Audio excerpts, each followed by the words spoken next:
Hello everyone, I'm Nelson from NELOC Media, and in this tutorial I shall be explaining certain things about branding for NGOs, that's non-governmental organizations. This was actually a lecture delivered at the Mandela African Fellowship, which is an initiative of Dallas Dairy Foundation. Dallas Dairy Foundation is an organization that deals with child issues, women rights, divorce issues, and general social volunteering cases. So as an extension, they had to take up this course for people who have intentions to start their NGOs, start their brands, run ideas and projects. So very quickly, the contents of this tutorial would bother around understanding branding, content and your NGO, building content to fit your NGO, and growing and tuning your NGO. I also discuss NGO branding factors, media and related practices, and all that. So very quickly, let's go to understanding branding. Branding in itself means identity. Take for example, you have your name as a person. If I call by myself, I call my name Nelson. If I get to a place and I have to address myself as Nelson, okay, people get to know that this is who I am.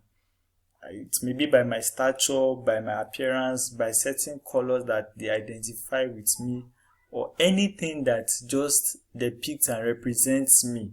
That is my branding. And so we have different kinds of brands. We have personal brands, we have company brands, we have organization brands, ideas that can be branded, and everything.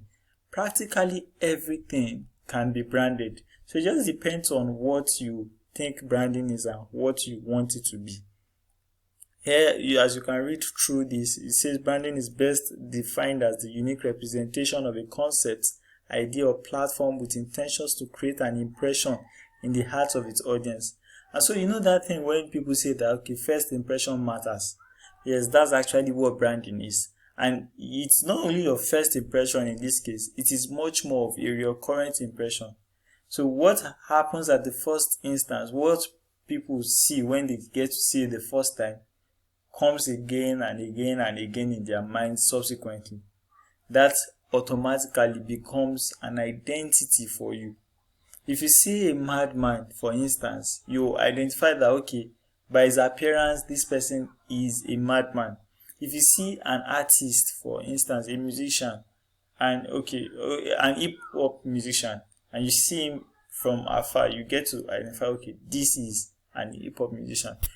If you see at the same time a juju musician, the attire, so many things come as per branding. And yes, for NGOs, because of the fact that NGOs operate as a group of people. It's a body with the head, the hand, the different parts of the body indirectly. All of these parts of the body are disguised as different people who work in that NGO. And yes, because of a case like this, an NGO has things that are not so abstract, but there are things that you can relate with as regards branding. So over time, we tell people that what makes your people identify your NGO and things you do are, okay, your logos, your colors, your aims and objectives, and how they revolve around your representation, things that represent you in the public.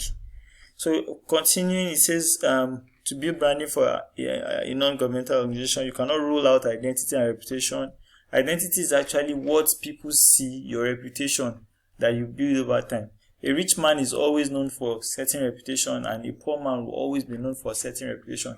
It just depends on the kind of reputation, the kind of representation you bring out to people, and yes, what you want people to see. If you want people to see you as a poor man, yes, you can surely disguise as a poor man. And at the same time, if you want people to see you as a rich man, you can surely disguise as a rich man. It just depends on the cases and everything.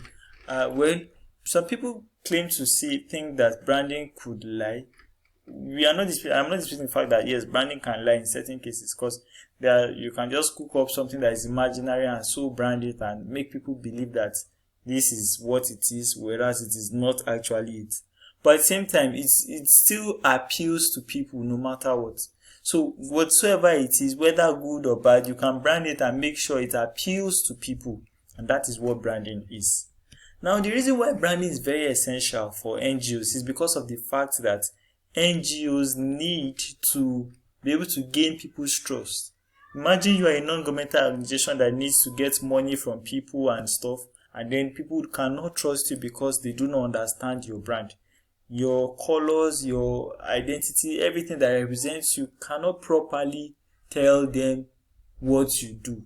Now, in a case like that, you have an issue with your branding as a non-governmental organization. That's where content comes in. Your NGO has its vision, mission, aims, and objectives. It tells your audience everything about your organization and what they should expect from you. And as your content, as the major thing you do, content is like the substance, the basic thing. Let's take, for example, I have a container with me.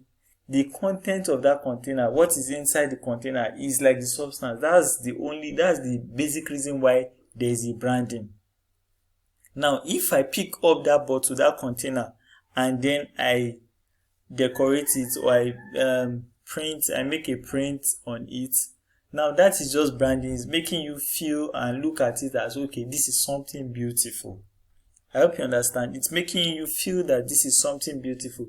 But at the same time, the content is, no matter what the content is, if it is not that beautiful, you are not going to really appreciate it. Okay, let me give another instance. Let's assume that I have a Coca-Cola bottle, a bottle of Coke with me. Now, if I pour out the content, the bottle of Coke, if I pour out the content of the bottle, and then I fill it with water, and then I mix the water with coloring, black coloring. Now, if you see from afar, you actually think it's Coke, but it's not Coke. Whatsoever case, in that case, it's practically the case that I have changed the brand. But it is the content matters, and at the same time, the brand is what makes you want the content. So whether or not it is Coke that is inside or not, what am I supposed to call it now? The branding, that's the shape of the bottle, the cover outside it, the paper, the print, and everything has made you think that it is Coke, and you don't want to know what the content is, so you are going to grab the bottle from me almost immediately.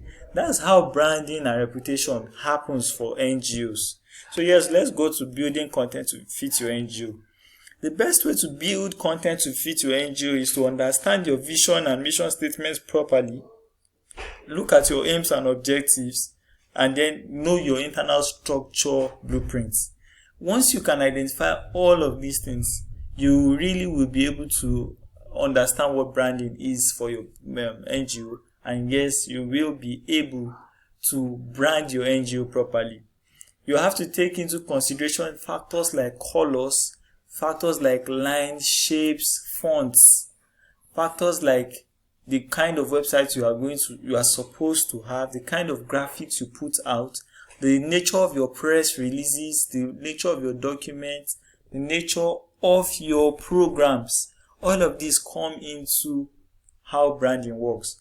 And so let's take, for example, if you attend a TEDx event and you don't even see anything at the background, there's surely a way you are going to identify that this is a TEDx event. If you attend certain conferences, like certain conferences that occur yearly, by you just entering the venue, you know that, okay, this is the conference that you are attending, and it's because of consistency in branding. Now, this is the point where consistency comes in. You know, I mentioned certain things about colors, lines, fonts, everything else as regards like pictorial representation and all that. Now, it has to mean the case where at the point where you are branding, you have to make sure that it is very, very consistent. Let me give an example. We have the Barack Obama Foundation.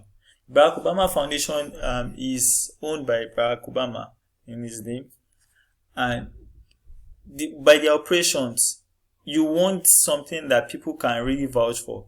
Obama has over time built a reputation that should not be tarnished. And yes, having a foundation as such, it's possible that someone can come under that name and say, okay, this is Obama Foundation or something like that.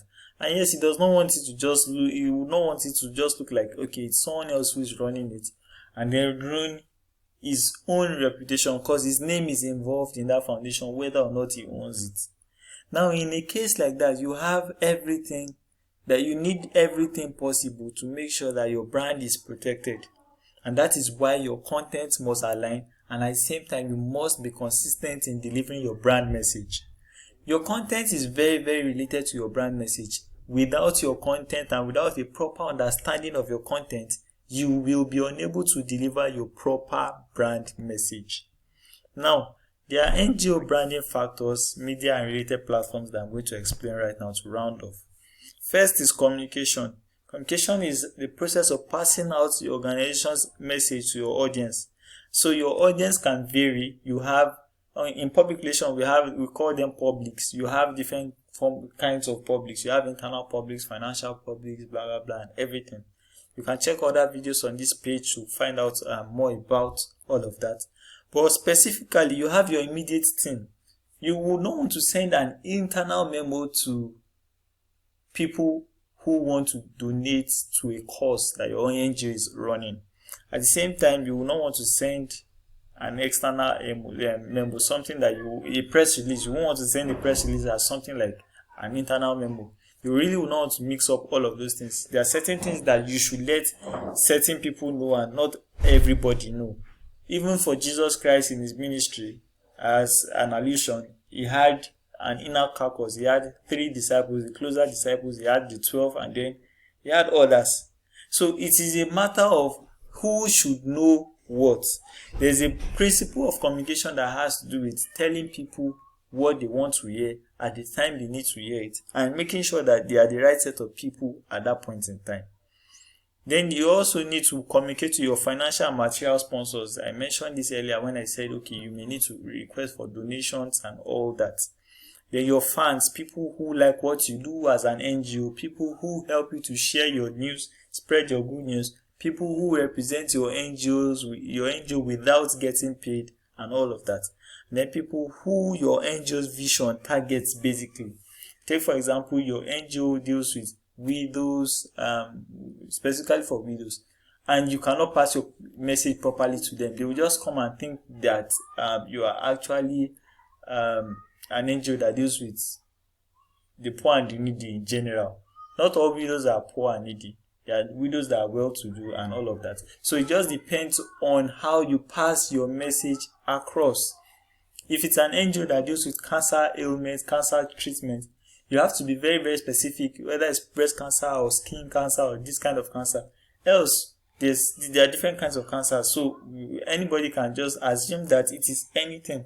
So yes, while trying to pass your brand message as a non-governmental organization, you should consider your means of communication. Up next, we have, okay, yes, you can go through the rest of this document to see things about kinds of communication, what your content should contain, correctness, clarity, and conciseness, completeness, consideration, concreteness, and courtesy. Time will not really permit me to go through all of that. Then yes, you really have to share your story. I mentioned logos and designs already. I mentioned social media branding. Then, okay, yes, social media branding has to do with consistency as regards your Facebook, your Twitter, your Instagram handle. Whatsoever you are passing through from your basic communication process and through your logos and your designs and everything that involves graphical representation for your brand or your business, you should be able to communicate it properly on social media. And so that it won't be the case that somebody sends you a DM or sends you a message and you are not responding as you should. All of this has to do with consistency in branding and helping you to send your brand message correctly. Yes, I also recommend that websites and blogs should be open for non-governmental organizations. It's more or less like your address on the internet. Because yes, every business, every project, every organization is practically going online. And so if people come to search for you on the internet and they cannot find you, there's really going to be a problem. To some people, they cannot trust a business if it is not online, and some people cannot trust a business if it is not offline. So it just depends. There are different strokes for different people.